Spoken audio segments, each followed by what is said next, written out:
Good evening, everybody. Welcome to Community Focus here on Channel 6 TV, your community focus on Nelson County. I'm Kenny Fogle, your host tonight. I'm glad you could join us. We're going to be talking about something that opens every year here in Nelson County, something that many of you may have been around, may have seen, may have visited, may not have visited. And that's a shame, because we've got a lot of great history going on here in Nelson County that dates back quite a number of years, because a lot of people don't realize what all that's went on in Nelson County and this area for many years ago. And we've got two of the historians here that's going to tell us about it. We've got Bob Llewellyn from the Civil War Museum here in Bardstown, and Dr. Harry Spalding, one of the architects of the Civil War Museum. One of the reasons it's here, and one of the reasons it's built up the way it is. And first of all, welcome, gentlemen. Appreciate you coming to the show. Hello. Okay, well, first I appreciate you. But before we get started, before we go to Bob, I want to talk to Dr. Harry just for a second or so. I know you've been involved in a lot of things, obviously. Been a family doctor here for many years. You were as mayor of Bardstown, but Civil War Museum, I know that holds a special place in your heart. And is it just history, or is it just, what is it that draws you to this particular museum? Well, it's a combination of things. It's the history, of course. Mm-hmm. But I want to promote my hometown as much as I can. And we have a lot of history here.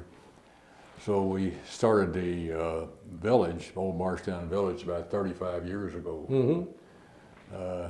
It started with the bicentennial celebration in 1980, and we built the mill about 100 yards up the creek from where it initially was. Mm-hmm. And we built a covered bridge over the creek, and we built a blacksmith shop to begin with. And it went over. The town was well pleased and got a lot of encouragement to go ahead and build more. Well, I know when I was a kid, that was the Bardstown swimming pool. Yes. When I grew up, that was the swimming. Now, what was that a historical site itself before, or what caused you to decide to go there? Not really. Well, it was the old swimming pool, Mm-hmm. and by this time it was a real eyesore. It had a lot of old rusty fences, and the concrete in the pool was cracked, and we felt like something ought to be done to spruce up the area, and this was an ideal thing to do. Mm-hmm. And it was right in the middle of town, and so that's where we started. Yeah. Well, that's great. And Bob, you long time Nelson County, and moved away for a long time and came home to roost, but when you landed, it was the Civil War Museum that seemed to get your attention. It was the thing to do, and I saw it. It was brilliant work. Dr. Harry should be complimented for that institution.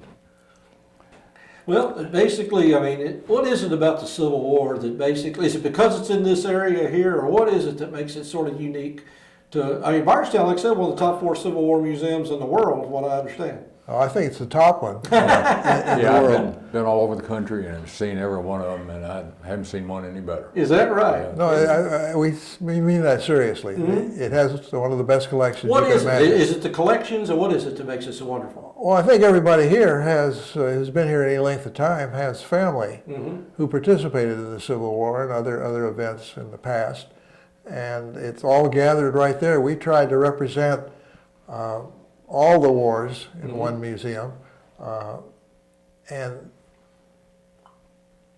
I froze.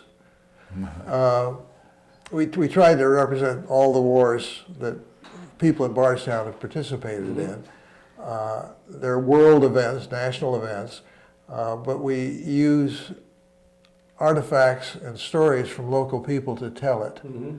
because the people in this part of the country have a rich tradition of defending the country, and even from the Yankees. Even from the Yankees. Not the New York Yankees either. Here comes from Bloomfield, and they're all Confederates over there. Yeah, well, we'll get into All Bloomfield in rebels. just a few minutes. I mean, there's a lot of history over there as well. But I know working as a volunteer down there a few years ago, and I hate to say this, I'm going to say that a lot of people in Nelson County don't know what they're missing out on, because we talk about the Civil War Museum, but it's a whole lot more than that. I mean, World War II, Korea, you got like you said, you got almost every one of them represented. Yeah. So I took the opportunity when I was a volunteer to just spend a whole day there one day, and still didn't see everything. Well, you know, we sell tickets to the museums because it with a 2-day time limit on them, because it's hard to do it all in one day. It really is if you do it right. Dr. Harry built the cabins first, and then he took over the city's old waterworks and put 8,000 feet of Civil War collection in there. Then he moved, not to be stopped, he moved on up the street, took over 2 buildings up there, the old Kelly building, which is 1840, and the old Opera House. The old Opera House, Yeah. which was built in 1908, and has had 4 or 5 lifetimes. Yeah. But there's just a rich history here, a rich affiliation of the people with America, and it's not hard to tell the story. Just using the people here who have lived here for 200 years now. Yeah, we do have a lot of Civil War history, though. We got, of course, John Hunt Morgan came through here a couple of times, and Quantrell was killed over on the other side of Bloomfield. Well, see, I know they had a encampment over in Bloomfield there for quite some time, didn't Yeah, right. And there's just so much history there. The waves of North and South flowed over Bardstown. We had a Battle of Bardstown. Well, I was here. going to ask my next question. I know that the Battle of Bardstown, now that was related to the Battle of Perryville in some way, wasn't it? Yes. Yeah, when Bragg came north, Bob, and you know the story as well as I do, when Bragg came north, he got as far as Bardstown and couldn't go on and take Louisville because of the Union forces had come in too strong. So when he decided to pull back, he left a troop of, a regiment rather, of cavalry here to protect his flank. And they were encircled by the Union troops coming south.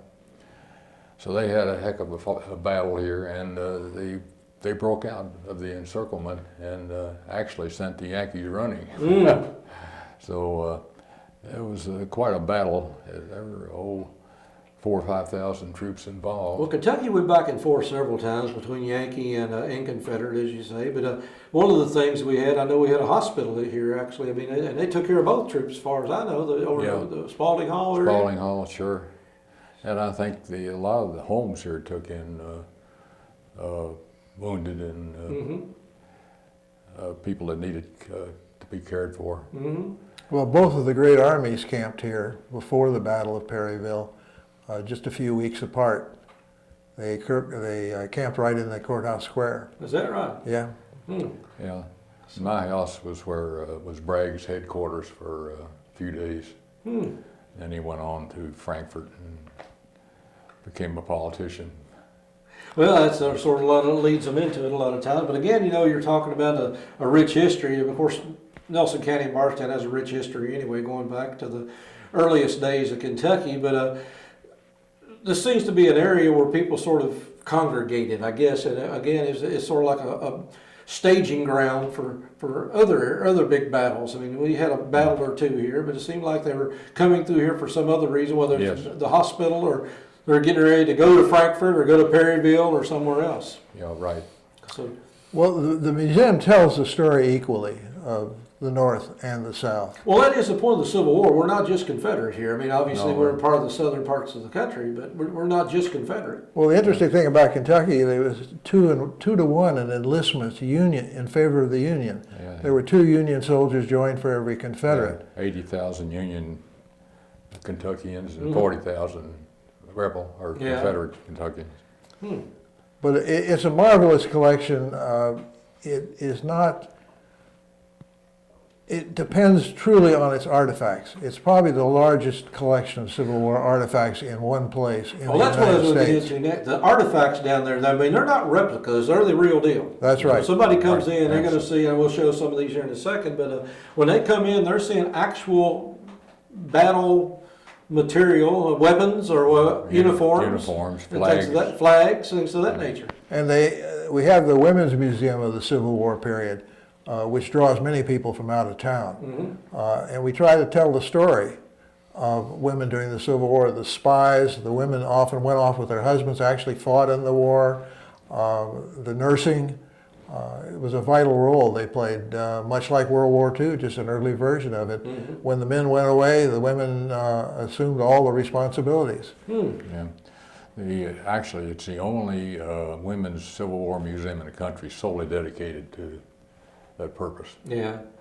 A lot of people We feel forget proud- about that. we They feel just, proud of it. well, absolutely. And then again, like I said, walking through there, up at the upper museums, I mean, you're seeing that I saw a lot of Korean stuff that I had never seen before. And you're sitting right there looking at something that's.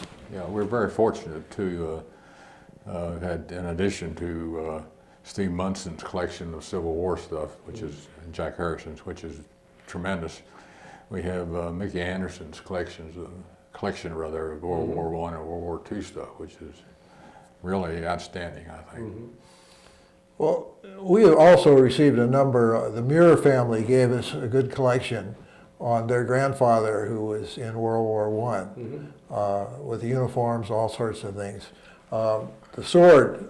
Well, let's talk about this. Now, we got an actual sword here. Now, exactly where was this used and who used it? And who used it on who? Well, it's ceremonial. Oh, okay. It was a sword that a midshipman would receive when he was commissioned as an ensign in the U.S. Navy.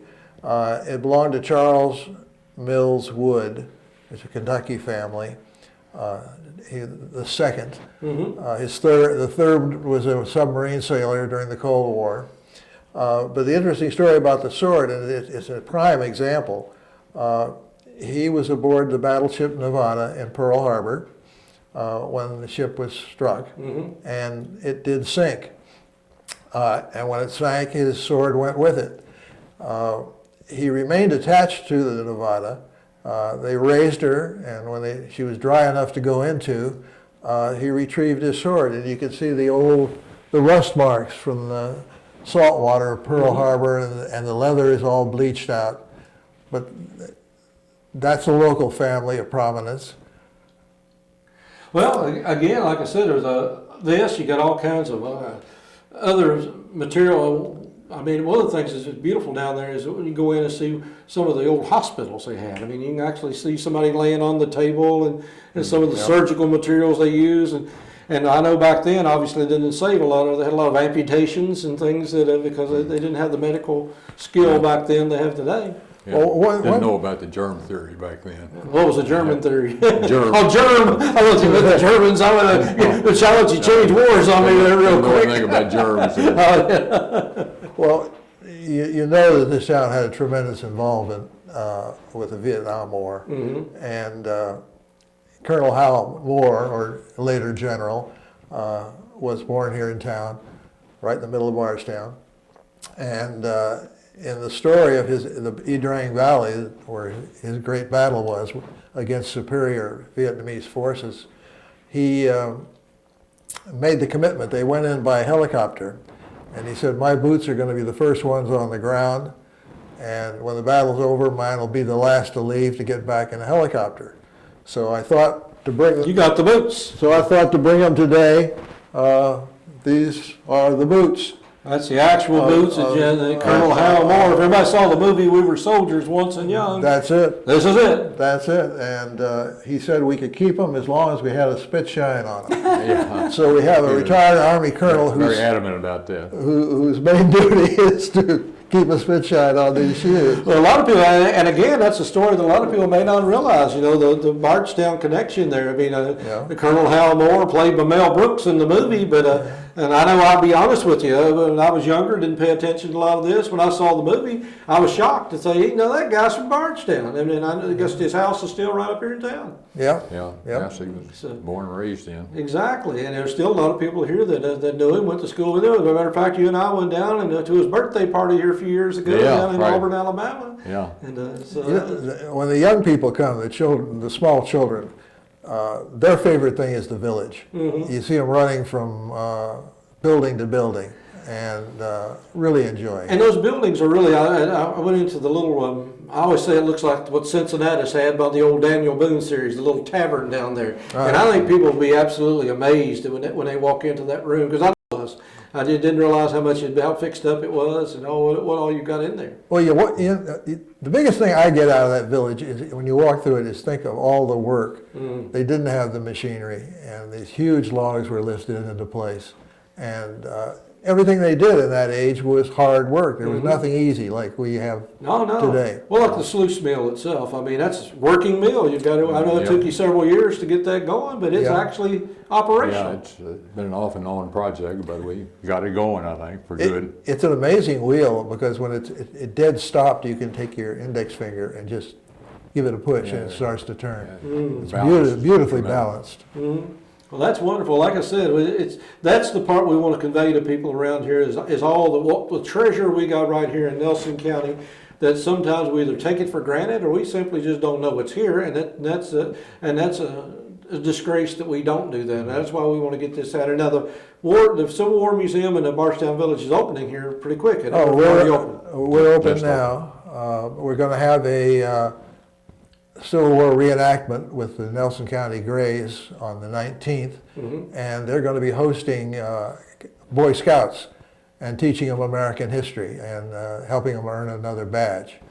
And we'll have several more events during the summer. Now, when people come to these reenactments, I mean, how realistic are these? Well, we don't go too much for the reenactment as trying to educate how the soldiers lived during that period. And we've got a very good group of mature reenactors who take a lot of time. They let the visitors fire the weapons and things like this. It's an up-close experience that you won't get at a big show. And they try to make it as realistic as they can. That's good.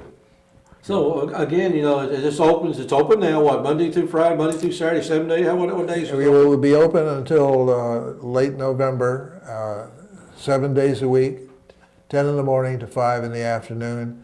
And we frequently stay late when people are having a real good time. And what's the admission charge? I mean, is there for the whole thing? Or I know you can just go specifically. If you want to. It's $10 for adults, $5 for children, and we set a limit of $35. If you bring in your whole big family in, $35 for the whole bunch. Well, that's a bargain. That's I think for it's 2 days. If you two want. days of history, 2 days of learning about what went on in the past here before us, and like I said, we really lead such a fast life sometime, and we're all ashamed to say we haven't been in places like even been in Old Kentucky Home, Federal Hill, places like that. It's a place that we need to slow down and check out the rich history we've got here. Well, you know, the people in the town could really help us. We would like to have more items like this, more things to exhibit. We'll take them as a gift. We'll take them on a loan basis. Very interested in having that. And we're looking for more participation, too, by the city of the town, by the citizens of our town. We recently have installed a number of African American displays, Tuskegee Airmen, things of this nature, Buffalo Soldiers, trying to reach out to the African American community and raise their interest in a proud history that they have in the military. Absolutely.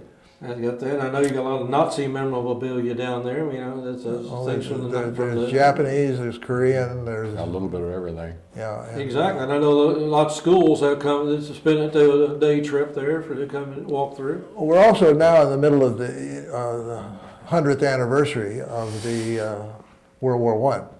And the United States didn't join until 1917. So we're building our display there with a lot of new items to memorialize the United States entry into that conflict.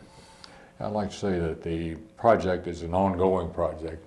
We're always adding, Bob is always adding, outsiders bring things in to show and give it to us, and we really appreciate it. And it always has been, from the beginning, the pork producers, for instance, gave us the money to build a tavern down there. Heaven Hill and Beams gave us the money for the still house. And it's been a community effort all along. Now you do rent out parts of that, like the tavern things. I mean, if somebody wanted to come out and have a meeting or something, I mean, there's things to be rented out if somebody wanted to. We have weddings by the bridge. It's a beautiful place down there. Anybody that hasn't been down there, just drive by. They need to stop in. Like I said, it's a beautiful. Inside, it's well kept. I know y'all have done a lot of repair work in the last few years. You personally. Well, there's 10.5 acres and I believe 17 buildings. So it's you can stand any place and see something to do. And any help we can get from volunteers, greatly appreciated. Well, I know that. I know. I've checked with a few people. We bring in Frank Welch, who put him to work day one, I think. And Oh, yeah. a couple other Yeah. people down there. Yeah. The glass man. Yeah. Bob has done a bang up job keeping everything. Well, it comes from a dream. I know you had Dr. Harry back when you and Kenny Rapier and a few other people back years ago, and I know that Well, we've had you all these years. I was on the board for a while, but I was there mostly at the behest of Dr. Harry because he convinced me that I liked the Civil War that much, so I figured I'd come down and help out and learn a little bit. I learned a tremendous amount. There's no question about that. But like I said, from a dream to germinate that to what it's become today, you have to be very proud. I am, and Bob should be also. He does a lot of work. Absolutely. And so we want to invite everybody down to come down, like I said, 7 days a week. And I know you want 10 in the morning and 10 till 5. 10 to 5 every day, 7 days a week. It's a very nominal charge, and I guarantee you're going to walk out of there being glad you came, because I know I've never seen anybody come out there and say that was a ripoff, because it's just too much to look at. You can have a guided tour, or you can just walk through on your own. And Yeah, we have a Facebook, and we also have, what's it called? a website. It's a website. It's something modern. Yeah, something modern. So there's a lot of things, and I know Steve Munson's put a lot of work into the website. Him and his son or whoever, I think, they worked on that for a while. So a lot of people put in some hard work to make sure people see what we've got here. There's any number of people who have given us great bit of And help. we appreciate it all. All right. Well, appreciate you all coming in here today, because we certainly want to let people know what we've got here, because we'd be remiss as having this community and having all this beautiful stuff, and most beautiful city in the United States, and not tell people what we've got here. Why it's the most beautiful city in the United States. And you said it's the best Civil War museum you've been into, right? Absolutely. Number one. We're not taking the back seat to anybody. I've been in all of them. Then all of us well good. I got a brother, cousin that lives at Gettysburg, and he said they got a pretty good one too. So I'm gonna Well, assume it's they do. pretty good, but not nearly as good. There you go. We got the best. Stick around. A lot more to come. And stop down at the Old Varchtown Village Civil War Museum and the war memorials down there as well, and check it out, because there's a lot going on. And stop in and see these gentlemen. They would love to show you around. So stick around. A lot more to come here on Channel 6 TV. We'll be back on Community Focus right after these messages.